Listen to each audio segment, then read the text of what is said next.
soup.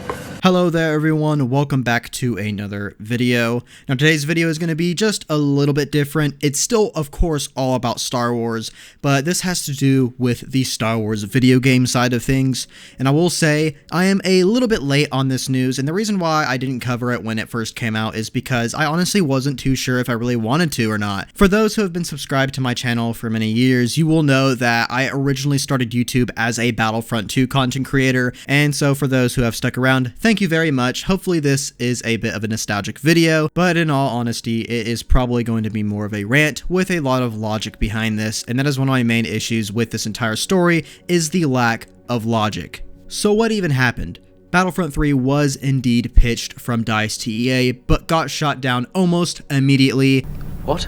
Now before I even give you guys the reason, let's remember that a Battlefront 3 game is one of the most requested games I have ever seen. I couldn't tell you one Star Wars fan that does not want this to happen. With the amount of new hardware that's come out with the new console generations, as well as all the new content that Star Wars is putting out, this is the perfect time to get a Battlefront 3 game started. But here's EA's reason as to why they decided they do not want to continue the Battlefront series. And I quote, "It got turned down because it takes 20% more sales to make the same money." And guys, I'll be honest, I don't even know where to start with this. First of all, is EA aware on how big Star Wars is? Do they realize that Star Wars is one of, if not the biggest IP in entertainment history?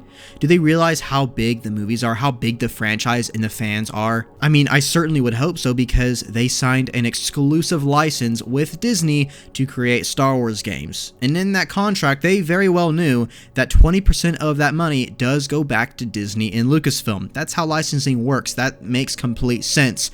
So if this was such an issue from the beginning, why would they sign exclusive rights for the Star Wars franchise if they didn't want to give up 20% of their sales for using another company's IP? And that's just point number one. Point number two is, okay, yeah, let's say that there really is and always has been an issue with them losing 20%. All that means at the end of the day is they need to make that 20% back by getting more sales out of their games. We all know what happened with Battlefront 2015. It unfortunately was rushed and only contained content from the original trilogy. This is not a knock at the developers at all, because at the end of the day, this is not their fault.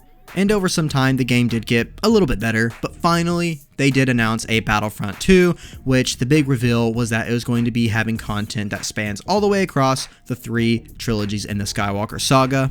And once again, it was rushed. The launch came, there was a huge loot box fiasco, and it became one of the most heavily microtransactioned video games in AAA history.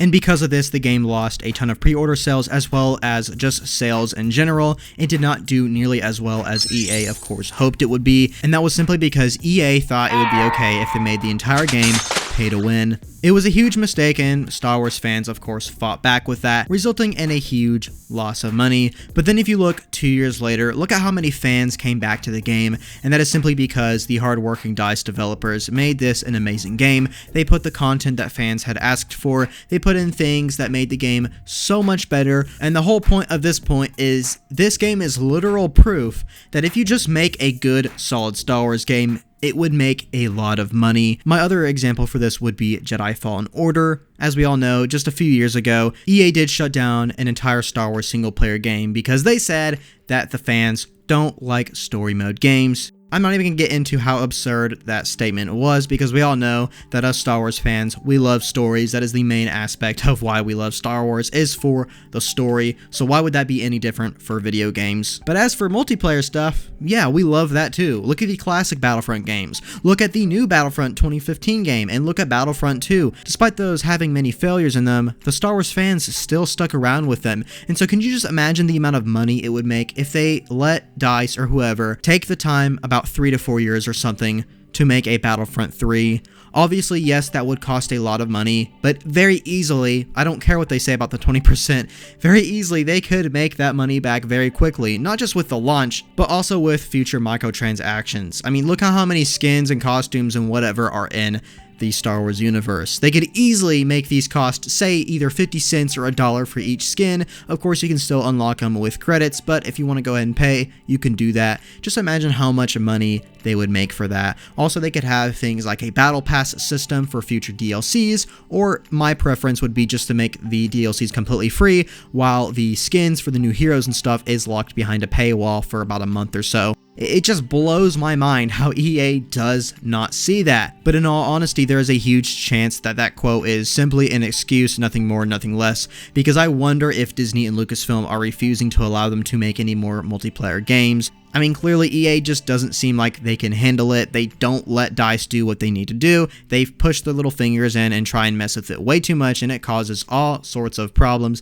And now the fact that Lucasfilm Games has been created and they are going to be working with multiple different publishers, not just EA, once their contract ends in 2023, it makes me wonder if they're like, okay, you guys have had enough. You guys have messed this up for way too long. It's pretty clear to us that we need to move on to other people, and that's exactly what they are doing. We know many different publishers are making large-scale Star Wars games, including one that is a huge open world. And then, of course, we also know that there is a Knights of the Old Republic remake being made, and man, I am just so excited. I am so happy that finally more people are able to make Star Wars games, because Star Wars is such a huge franchise. I'm looking forward to seeing what they do, and honestly, I am still looking forward to seeing what EA does with their future single-player games, which is ironic considering what they said about 3 or 4 years ago. At the end of the day, all I can say is I hope they learn from their mistakes. If anyone at DICE is watching this video for some reason, thank you guys for your hard work on Battlefront 2. You guys did an excellent job, and I hope things are going well for you all.